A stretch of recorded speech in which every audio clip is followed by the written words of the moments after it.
नमस्कार दर्शकों, स्वागत है आपका एससी न्यूज़ हिमाचल में।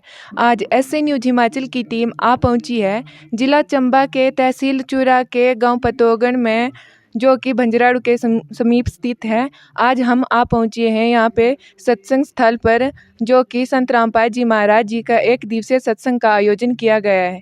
तो दर्शकों, जैसा कि आप सभी जानते हैं कि संत रामपाल जी महाराज जी समाज सुधार के कार्यों को लेकर आए दिन चर्चा का विषय बने रहते हैं। दर्शकों, संत रामपाल जी महाराज जी के जो समाज सुधार के कार्य हैं, जैसे कि जो गरीब असहाय परिवार के लिए घर बनाना, बाढ़ रहित प्रभावित क्षेत्रों में उनको सम्मान पहुंचाना, और जो दहेज मुक्त विवाह है और नशा मुक्त भारत बनाने के जो इससे कई अन्य और भी समाज सुधार के कार्य हैं, जो संत रामपाल जी महाराज जी इनके लिए हमेशा तत्पर रहते हैं। तो दर्शकों, आज हम यहाँ पे संत रामपाल जी महाराज जी के यहाँ पे एक दिवसीय सत्संग का आयोजन किया गया है, तो हम यहाँ आ पहुँचे हैं। तो दर्शकों, चलते हैं आध्यात्मिक सफ़र की ओर, जानेंगे कुछ खास। बने रहे एसए न्यूज़ हिमाचल के साथ। तो दर्शकों, हमारे साथ यहाँ पे एक संत रामपाल जी महाराज जी के श्रद्धालु जुड़ चुके हैं। चलो चलते हैं, इनसे भी कुछ जानने की कोशिश करते हैं। नमस्कार सर। नमस्कार जी। क्या नाम है आपका? सुरेश दास। आज आप यहाँ किस लिए आए हैं? हम सत्संग स्थल में गुरु जी के प्रवचन सुनने के लिए आए हैं। हमें सत्संग सुनना क्यों जरूरी है?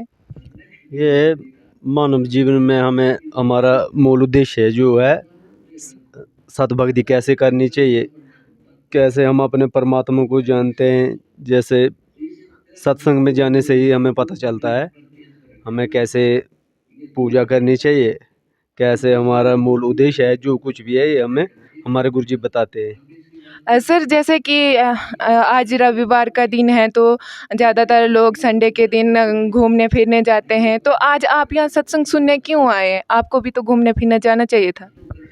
घूमने फिरने से तो हमें कोई फ़ायदा ही नहीं है।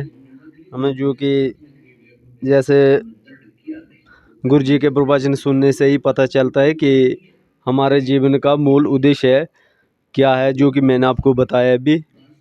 तो घूमना फिरना तो ज़िंदगी में रोज़ चला जाता है, तो ये मासिक में एक बार हमें अवसर मिलता है, दया होती है परमात्मा की कि हम उनके प्रवचनों का आनंद ले पाए और अपने आप को भी कुछ धन्य कर पाएँ।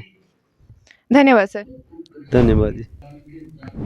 तो दर्शकों, जैसे कि आपने अभी सुना कि जो संत रामपाल जी महाराज जी के अनुयायी हैं, उन्होंने बताया कि हमें सत्संग सुनना क्यों ज़रूरी है, हमें सत्संग में आना क्यों ज़रूरी है, और उन्होंने बताया कि सत्संग में आने से ही हमें बहुत सारे लाभ भी मिलते हैं। तो दर्शकों, चलो चलते हैं सत्संग स्थल पर, जहाँ पर संत रामपाल जी महाराज जी के सत्संग का आयोजन किया गया है। तो मैं अपने कैमरामैन से गुजारिश करूँगी कि वह सत्संग स्थल का दृश्य दिखाए।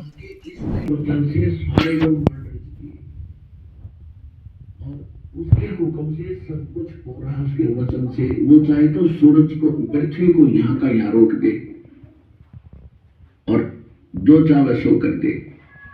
और वो परमात्मा यहाँ कैसे जीवन यापन की लीला कर रहे थे।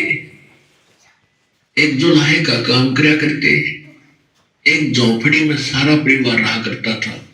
परमात्मा का अपना परिवार नहीं था। दो मुंह बोले माता पिता, जिनको परमात्मा कमल के फूल पर लहरता तालाब के अंदर शिशु रूप में मिले थे, बालक रूप में, वहां से उठा लाए थे। परमात्मा सतलोक से आए थे, चलकर छोटा रूप धारण करके विराजमान हुए थे। वो नीरू नीमा माता पिता और दो बच्चे, एक लड़का एक लड़की, एक कमाल एक कमाली। वो किन परिस्थितियों में परमात्मा ने ये सोचकर कि हो सकता है जनता ये बोले भक्त इसी तरह मुझे पहचानने, तो दो लड़के, एक लड़का एक लड़की, ये मूर्ति मर गए थे। और एक शेख तकी नाम का एक परमात्मा का विरोधी गुरु था, मुसलमान पीर था। सिकंदर लोधी राजा का वो धार्मिक पर्सनल गुरु था।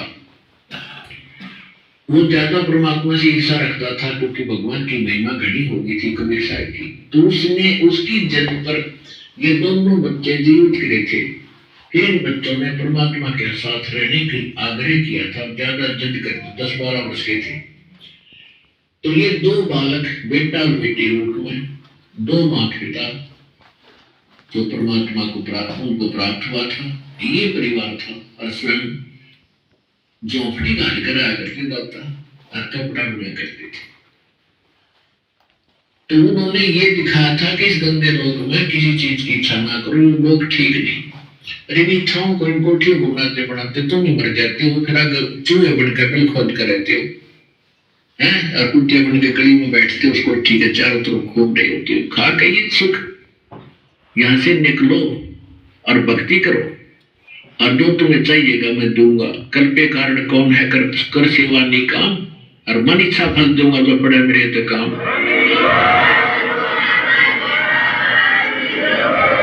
अब राजाओं ने राज त्यागा, किस लिए त्यागा? क्या उन्हें माया की कमी थी?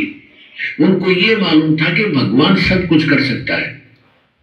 तो जब हम माया मांगते हैं और उन्होंने माया त्याग कर भगवान चाहा, तो आप भगवान ही चाहो और ये माया तो आपको देगा ही देगा। आपके ना भाग में होगी, आपकी रिक्वायरमेंट यू पूरी करेगा। और प्रश्न चल रहा है कि नकली संतों से भी बात नहीं बने, नकली साधना से भी बात नहीं बने, शास्त्र विरुद्ध साधना त्याग करने से भी लाभ नहीं होता। तो दर्शकों, जैसे कि आपने अभी देखा कि यहाँ पे संत रामपाल जी महाराज जी के जो अनुयायी हैं वो किस तरह से जो सत्संग को सुन रहे हैं, एक शांतिपूर्वक तरीके से और एक अनुशासन में रहकर सत्संग को सुन रहे हैं। तो दर्शकों, इस तरह की रिपोर्ट प्राप्त करने के लिए जुड़े रहे हमारे साथ। तब तक के लिए धन्यवाद।